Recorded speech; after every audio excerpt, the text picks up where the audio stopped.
Hi എല്ലാവർക്കും നമസ്കാരം. പുതിയൊരു വീഡിയോയിലേക്ക് സ്വാഗതം. ഇന്നത്തെ റെസിപ്പി തനിനാടൻ കേരള സ്റ്റൈലുള്ള മാങ്ങ അച്ചാറിൻ്റെ റെസിപ്പിയാണ്. അച്ചാർ പൊടി ഒന്നും തന്നെ ചേർക്കാതെ ഏറ്റവും സിമ്പിളായിട്ടും എന്നാൽ നല്ല സൂപ്പർ ടേസ്റ്റിലുള്ള അച്ചാർ എങ്ങനെയാണ് വീട്ടിൽ തന്നെ റെഡിയാക്കുന്നതെന്ന് കണ്ടു നോക്കാം. ട്രൈ ചെയ്ത് നോക്കി കമൻസൊക്കെ മറക്കാതെ അറിയിക്കണേ.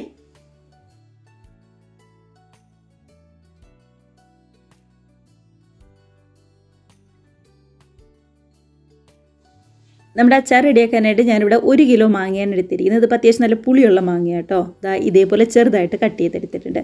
മാങ്ങ അച്ചാർ ഉണ്ടാക്കുമ്പോൾ തീരെ പൊടിയായിട്ടും അതേപോലെ തന്നെ ഒരുപാട് വലുതായിട്ടും കട്ട് ചെയ്യരുത്. ഈ ഒരു പരുവത്തിൽ കട്ട് ചെയ്തെടുത്താൽ മാത്രം മതി. പിന്നെ ശ്രദ്ധിക്കേണ്ടത് മാങ്ങ നന്നായിട്ട് കഴുകി ശരിക്കും വെള്ളമൊക്കെ നന്നായിട്ട് തുടച്ച് കളഞ്ഞതിന് ശേഷം മാത്രം വേണം ഇതേപോലെ അരിഞ്ഞെടുക്കാനായിട്ട്. ഞാൻ നമ്മുടെ മാങ്ങയുടെ തൊലിയൊന്നും കളയാതെ തൊലിയപ്പാടെയാണ് ഇതേപോലെ ചെറുതായിട്ട് കട്ട് ചെയ്തെടുത്തിരിക്കുന്നത് കേട്ടോ. ഇതിനകത്തേക്ക് ഒരു 1/2 ടീസ്പൂണിൻ്റെ അടുത്തേക്ക് മഞ്ഞൾപ്പൊടി ചേർത്ത് കൊടുക്കുന്നുണ്ട്. അതേപോലെ തന്നെ ഒരു 3 ടേബിൾ സ്പൂണിൻ്റെ അടുത്ത് മുളക് പൊടിയാണ് ചേർത്ത് കൊടുക്കുന്നത്. ഇതിപ്പോൾ 1 ടേബിൾ സ്പൂൺ നല്ല എരിവുള്ള മുളക് പൊടി, 2 ടേബിൾ സ്പൂൺ കാശ്മീരി റെഡ് ചില്ലിയാണ് ചേർത്ത് കൊടുക്കുന്നത്. മുളക് പൊടി എടുക്കുമ്പോൾ വടിച്ചല്ല നിറച്ച് തന്നെയാണ് ഞാൻ എടുത്തിരിക്കുന്നത് 3 ടേബിൾ സ്പൂൺ. ഇനിയിപ്പോൾ വടിച്ചാണ് എടുക്കുന്നതെങ്കിൽ ഒരു 4 ടേബിൾ സ്പൂൺ വരെ നിങ്ങൾക്ക് എടുക്കാം. ആവശ്യത്തിന് ഉപ്പും കൂടി ചേർത്ത് കൊടുത്ത് ഇത് മൂന്നും നന്നായിട്ട് തന്നെ നമ്മുടെ മാങ്ങയായിട്ട് ഒന്നിങ്ങി യോജിപ്പിച്ച് വെക്കുക. നമ്മൾ ഉപ്പും കൂടി ചേർത്തതായി ഇതേപോലെ മാങ്ങ മുളക് പൊടി മഞ്ഞൾപ്പൊടിയൊക്കെ ആയിട്ട് നന്നായിട്ടൊന്ന് മിക്സ് ചെയ്തെടുക്കുമ്പോൾ ശരിക്കും മാങ്ങയുടെ പുളിയും ഉപ്പും മുളകും എല്ലാം നല്ലോണം പിടിച്ച് ഒരു രാത്രി ഇരിക്കുകയാണെന്നുണ്ടെങ്കിൽ അത്രയും നല്ലതാണ്. എല്ലാം കൂടി നന്നായിട്ടൊന്ന് യോജിച്ച് വരാനായിട്ട്. അല്ലാന്നുണ്ടെങ്കിൽ ഏറ്റവും കുറഞ്ഞത് ഒരു 2-3 മണിക്കൂറെങ്കിലും വെക്കാനായിട്ട് പ്രത്യേകം ശ്രദ്ധിക്കണം. ഞാനിപ്പോൾ ഇത് ഒരു രാത്രി മുഴുവൻ ഇങ്ങനെ തന്നെ വെക്കുന്നുണ്ട് കേട്ടോ. അപ്പോൾ അതവിടെ ഇരിക്കട്ടെ. അങ്ങനെ നമ്മുടെ മാങ്ങയൊക്കെ ഒരു രാത്രി ഇരുന്ന് നന്നായിട്ട് ഉപ്പും മുളകും ഒക്കെ പിടിച്ച് ശരിക്കും സെറ്റായി വന്നിട്ടുണ്ട്. ഇനി നമുക്ക് ബാക്കിയുള്ള കാര്യങ്ങളൊക്കെ ഒന്ന് ചെയ്തെടുക്കാം. അതിനായിട്ട് ചൂടായ ഒരു പാനിലേക്ക് ഒരു 1/2 ടീസ്പൂണിൻ്റെ അടുത്ത് ഉലുവയും അതേപോലെ തന്നെ 1 ടീസ്പൂൺ നിറച്ച് തന്നെ കടുകും കൂടി ചേർത്ത് കൊടുക്കുന്നുണ്ട്. വേറെ വെളിച്ചെണ്ണ ഒന്നും തന്നെ ചേർക്കരുതേ.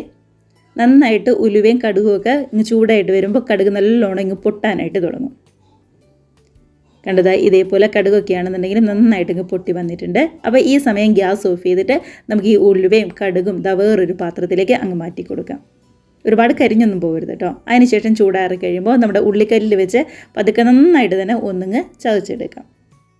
നമ്മുടെ കടുകൊക്കെ ആണെന്നുണ്ടെങ്കിലും ഒരുപാട് അങ്ങോട്ട് പൊടിഞ്ഞ് ശരിക്കും പൗഡർ പോലെയൊന്നും ആവേണ്ട. ഇതേപോലെ ഇങ്ങ് വന്നാൽ മാത്രം മതി കേട്ടോ. അപ്പോൾ അതവിടെ ഇരിക്കട്ടെ. നമ്മുടെ അച്ചാറാണെന്നുണ്ടെങ്കിൽ ഉപ്പും മുളകും എല്ലാം പിടിച്ച് നന്നായിട്ട് തന്നെ ഒന്ന് യോജിച്ച് വന്നിട്ടുണ്ട്. കണ്ടോ, ആ വെള്ളമൊക്കെ ആണെന്നുണ്ടെങ്കിലും അതായത് ഉപ്പ് വെള്ളമൊക്കെ ആണെന്നുണ്ടെങ്കിലും നന്നായിട്ട് തന്നെ ഒന്നിങ്ങ് ഇറങ്ങിയും വന്നിട്ടുണ്ട്.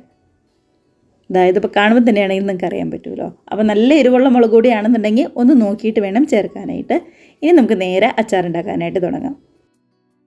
ഒരു പാൻ നന്നായിട്ട് ചൂടായി കഴിയുമ്പോൾ ഇതിനകത്തേക്ക് വെളിച്ചെണ്ണയാണ് ഞാൻ ചേർത്ത് കൊടുക്കുന്നത്. ഞാനൊരു 5 ടേബിൾ സ്പൂൺ വെളിച്ചെണ്ണ ചേർത്തിട്ടുണ്ട്. ഇല്ലാന്നുണ്ടെങ്കിൽ നമുക്ക് നല്ലെണ്ണയിലാണെങ്കിലും അച്ചാർ റെഡിയാക്കി എടുക്കാം. ചൂടായി കഴിഞ്ഞ് കഴിയുമ്പോൾ ഒരു 1/2 ടീസ്പൂണിൻ്റെ അടുത്ത് കടുക് ചേർത്ത് കൊടുക്കാം.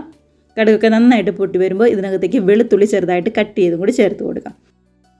ഞാനിപ്പോൾ ഇവിടെ അത്യാവശ്യം വലിപ്പമുള്ള ഒരു കുടം വെളുത്തുള്ളി നിറച്ച് തന്നെ എടുത്തിട്ടുണ്ട്. അത് ചെറുതായിട്ട് കട്ട് ചെയ്തിട്ടാണ് ചേർത്ത് കൊടുക്കുന്നത്. കൂടെ എരിവിന് വേണ്ടി ഒരു 3 പച്ചമുളക് ചെറുതായിട്ട് കട്ട് ചെയ്തും അതിൻ്റെ ഒപ്പം തന്നെ 2 തണ്ട് കറിവേപ്പിലയും കൂടി ചേർത്ത് കൊടുക്കുക.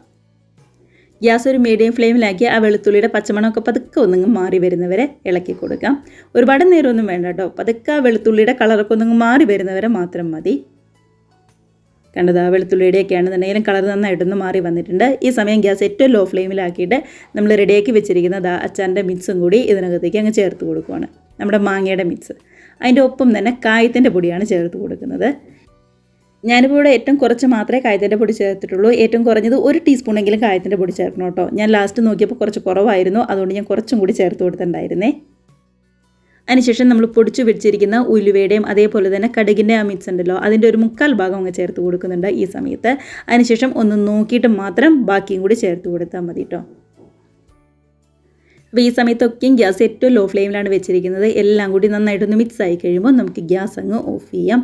അപ്പോൾ ഞാൻ നമ്മുടെ ഈ അച്ചാറിൽ വിനാഗിരി ചേർക്കുന്നില്ല കേട്ടോ. കാരണം ഞാൻ എടുത്ത മാങ്ങയ്ക്ക് നല്ല പുളിയുള്ള മാങ്ങ ആയതുകൊണ്ടാണ് വിനാഗിരി ചേർക്കാത്തത്. ഇനിയിപ്പോൾ നിങ്ങൾ എടുക്കുന്ന മാങ്ങ അത്ര പുളി കുറവാണെന്നുണ്ടെങ്കിൽ മാത്രം കുറച്ച് വിനാഗിരി ചേർത്ത് കൊടുത്താൽ മതി. അതനുസരിച്ച് മാങ്ങയുടെ പുളി അനുസരിച്ച് മാത്രം ചേർത്താൽ മതി.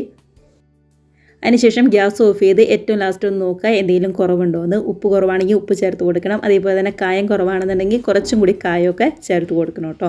അപ്പോൾ ഞാൻ ഈ സമയം നോക്കിയപ്പോൾ കായത്തിൻ്റെ കുറച്ച് ടേസ്റ്റ് കുറവുണ്ടായിരുന്നു. അതുകൊണ്ട് തന്നെ കുറച്ചും കൂടി കായം ചേർത്ത് കൊടുത്തിട്ടുണ്ടായിരുന്നേ. അപ്പോൾ ഇത്രയേ ഉള്ളൂ. മാത്രമല്ല ഇന്ന് അച്ചാർ കഴിക്കുന്നതിനേക്കാളും ഇന്ന് അച്ചാർ കഴിക്കുന്നതിനേക്കാളും ഒരു ദിവസം ഇരുന്ന് നാളെ കഴിക്കുന്നതായിരിക്കും കുറച്ചും കൂടി നല്ല ടേസ്റ്റ് ഉണ്ടാവുക. അപ്പോഴായിരിക്കും ആ പൊടികളും വെളിച്ചെണ്ണയും വെളുത്തുള്ളിയും എല്ലാം നമ്മുടെ മാങ്ങയിലേക്കൊക്കെ ചേർന്ന് നല്ല അടിപൊളിയായിട്ട് തന്നെ കിട്ടുക. കണ്ടോ, ഇപ്പോൾ തന്നെ കളറാണെന്നുണ്ടെങ്കിൽ നല്ല അടിപൊളിയായിട്ട് വന്നിട്ടില്ലേ. അപ്പോൾ ഇത്രയേ ഉള്ളൂ. എല്ലാവരും ട്രൈ ചെയ്ത് നോക്കി കമൻസൊക്കെ മറക്കാതെ അറിയിക്കുക. അതേപോലെ തന്നെ വീഡിയോ ഇഷ്ടമായിട്ടുണ്ടെങ്കിൽ ഒന്ന് ലൈക്ക് അടിച്ച് ഷെയറും കൂടി ചെയ്യാനും, ആദ്യമായിട്ട് കാണുന്നവരാണെങ്കിൽ നമ്മുടെ ചാനലും കൂടി സബ്സ്ക്രൈബ് ചെയ്യാനും മറക്കല്ലേ. നമുക്ക് പുതിയ പുതിയ വീഡിയോസൊക്കെ ആയിട്ട് വീണ്ടും കാണാം. അതുവരെ എല്ലാവർക്കും ബൈ.